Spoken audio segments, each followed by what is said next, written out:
Assalamualaikum warahmatullahi wabarakatuh. Innal hamdalillah nahmaduhu wa nasta'inuhu wa nastaghfiruh wa na'udzu billahi min shururi anfusina wa min sayyiati a'malina. May yahdihillahu fala mudilla lahu wa may yudlilhu fala hadiya lahu. Asyhadu an la ilaha illallah wahdahu la syarika lahu wa asyhadu anna Muhammadan 'abduhu wa rasuluhu la nabiyya ba'dahu. Allahumma salli wa sallim ala hadzal nabiyil karim sayyidina Muhammadin sayyidil wulil muhajjalin wa ala alihi wa sahbihi ajma'in. La haula wa la quwata illa billahil aliyyil azim. Amma ba'd. Kaum muslimin muslimat jamaah salat isya dan salat tarawih Masjid Al-Falah yang dimuliakan Allah, pada kesempatan kali ini saya akan menyampaikan sedikit kultum tentang mulia dengan Al-Quran. Al-Quran adalah satu-satunya kitab yang mulia yang diturunkan oleh Allah Subhanahu wa Ta'ala kepada manusia, dan semua yang berkaitan dengan Al-Quran dimuliakan oleh Allah Subhanahu wa Ta'ala. Al-Quran pertama kali disimpan di satu tempat yang bernama Lauhul Mahfuz. Lauhul Mahfuz adalah tempat yang mulia, yang terjaga, yang bisa ke sana hanya malaikat-malaikat yang mulia yang disucikan oleh Allah Subhanahu wa Ta'ala. Yang menyentuh Al-Quran di sana hanyalah malaikat yang disucikan oleh Allah. La yamassuhu illal mutahharun. Tidak menyentuh Al-Quran kecuali para malaikat yang suci. Dari Lauhul Mahfuz, Al-Quran diturunkan di satu tempat yang namanya Baitul Izzah, di langit pertama. Baitul Izzah adalah tempat yang mulia di langit. Baitul Izzah di langit sama dengan Ka'bah di bumi, yang setiap hari dikunjungi oleh para malaikat. Al-Quran diturunkan pada satu malam yang dikenal dengan malam Lailatul Qadar. Malam turunnya Al-Quran adalah malam yang paling mulia. Khairun min alfi syahr, lebih baik daripada 1000 bulan. Al-Quran diturunkan oleh malaikat sebagai yang ditugas untuk menurunkan wahyu kepada para nabi, para rasul, yaitu malaikat Jibril. Malaikat Jibril adalah malaikat yang paling mulia di antara para malaikat. Dari malaikat Jibril disampaikan kepada seorang manusia, yaitu Rasulullah Muhammad SAW. Beliau adalah manusia yang paling mulia. Tidak ada manusia yang lebih mulia daripada Rasulullah SAW. Al-Quran diturunkan di dua kota, yaitu kota Makkah dan Madinah. Makkah dan Madinah adalah dua kota yang paling mulia di dunia. Tidak ada kota ataupun desa yang lebih mulia daripada kota Makkah dan Madinah. Bahkan siapapun yang mau mempelajari Al-Quran, yang mengajarkan Al-Quran, dinyatakan oleh Rasulullah SAW sebagai manusia yang paling mulia. Sebagaimana sabda Rasulullah SAW, khairukum man ta'allama al-Qur'ana wa 'allamahu.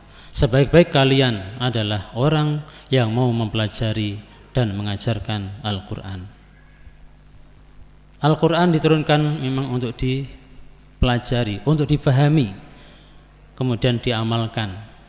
Karena Al-Quran diturunkan oleh Allah sebagai pedoman hidup kita semua kaum muslimin. Oleh karena itu, marilah kita menjadi orang yang mulia, menjadi manusia yang mulia dengan mempelajari Al-Quran. Bukan hanya mempelajari bacaannya saja, tapi kita harus mempelajari kandungan, isi dalam yang terkandung dalam Al-Quran.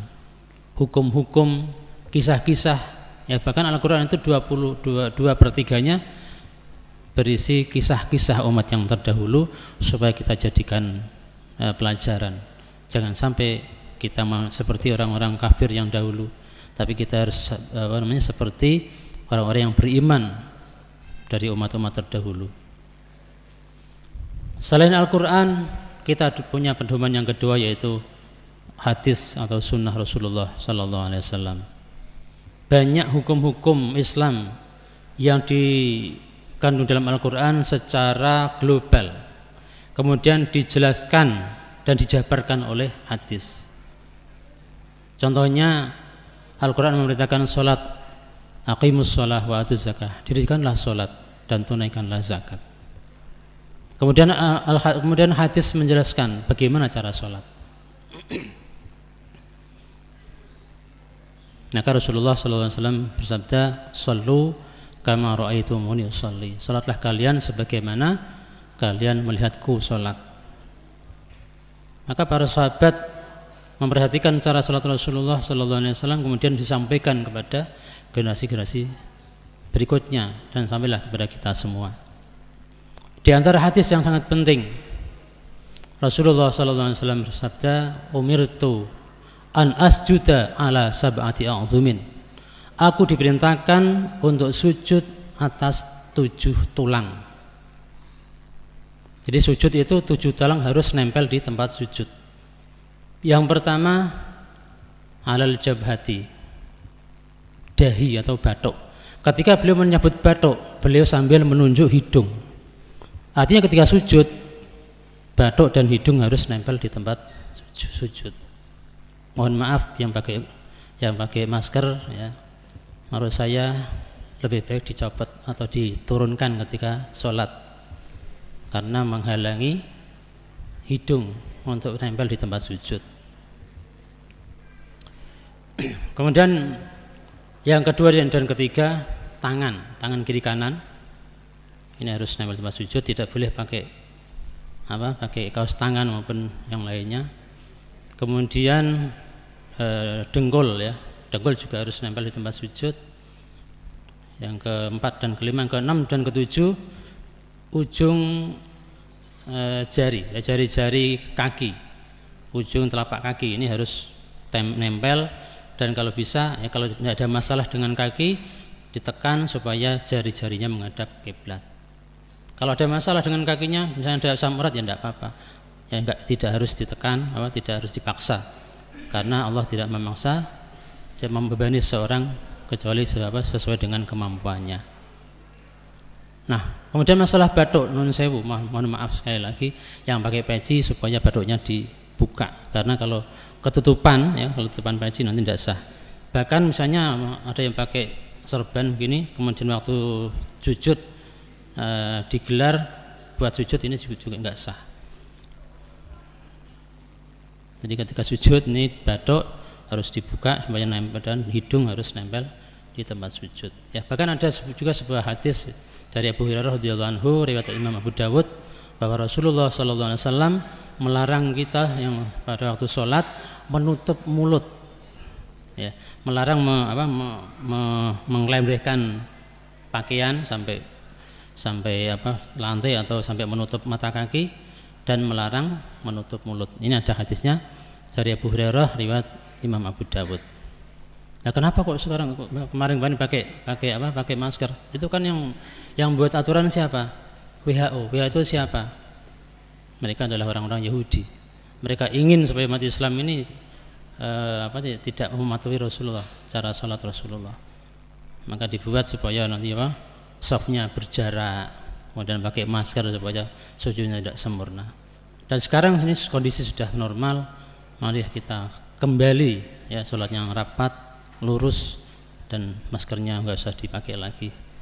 Mohon maaf kalau yang demikian dapat saya sampaikan. Kalau ada yang tersinggung, ada yang ini, saya mohon maaf yang sebesar-besarnya. Akhirul kalam, wallahul muwaffiq ila aqwamit thoriq. Wassalamualaikum warahmatullahi wabarakatuh.